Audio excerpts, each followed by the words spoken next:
Potum, a small village in Niger State where life revolves around one thing: shea butter. Upon doing my research, I found out I'm actually standing on the property that I get my shea from, and they have a large concentration of about 3,000 shea trees. And I zeroed in on them about 5 years ago, and they have been supplying me the best shea. This golden product is the backbone of survival here. The process is meticulous. First, the nuts are gathered from the wild. After days of drying under the sun, the nuts are roasted over open flames. Then comes the hardest part: grinding and churning. There's a process where they knead the butter by hand. Use their hand to knead it. So, yes, look at it here. This is the one they knead by hand. Then after that, they will boil it. Hours of work transform raw kernels into the butter that is shipped far beyond this village. The process of making shea butter is really tedious. You know, women are just out here really suffering to just get this golden product that we love so much. These women have carried the weight of an industry that sustains their family, work tirelessly, yet they remain at the mercy of middlemen.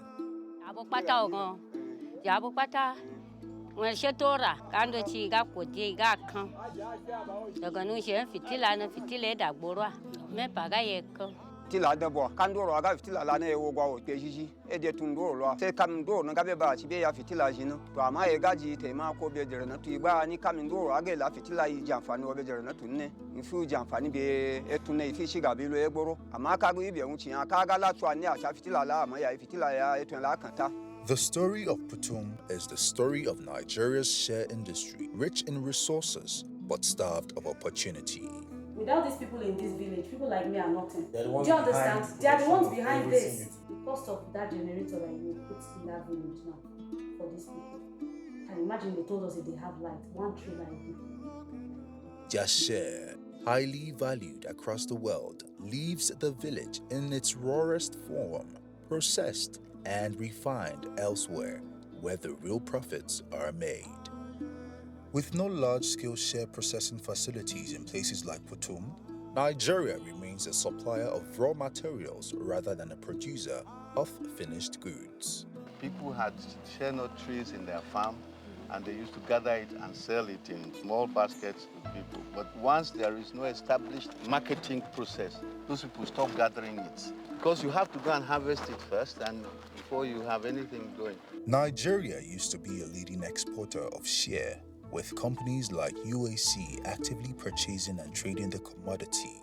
However, in modern times, the country has fallen behind and leaving valuable raw materials like shea and others underutilized and neglected. To make it a serious industry, you have to organize the gathering of it. When the shea nut industry was real in this area, UAC used to buy it. In primary school, I learned that shea nut production is one of the area products of this area. Now, nobody is interested in that. It's gone. They haven't got an industrial process going, that's all, which is what Ghanaians have done better than them.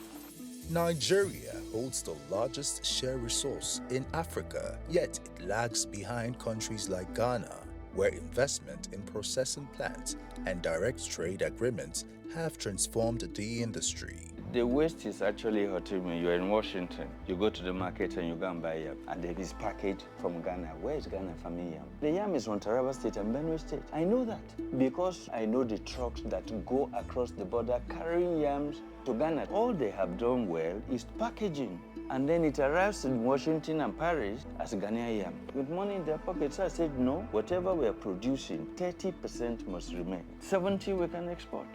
Despite Nigeria being the largest producer of shea in Africa, the rewards remain distant, lost in a system where they are the first to work and the last to profit. You have it more than everybody because the whole of the savannah is the domain for shea nut trees. It is a very underdeveloped industry. So to do it on any serious scale, you need to invest a lot more. That is what they do in Ghana that we don't do. They have been harvesting shea nuts for a long time here, but Ghanaians have developed big industrial base for it. For Nigeria to claim its place in the global shea market, change is needed. Investment in processing plants, better access to global buyers, and policies that protect the farmers and producers are the key to unlocking the industry's full potential. There is no government policy. There was an attempt with Mrs. Yaradua, but there's none. It used to be protected by law, but now people are just cutting it down. This is a call to action, an urgent awakening. A nation as rich as Nigeria, blessed with abundant natural resources, particularly in the agricultural sector, should not have citizens living in poverty. It is time to harness these resources effectively, revive lost industries, and create sustainable economic opportunities for the people.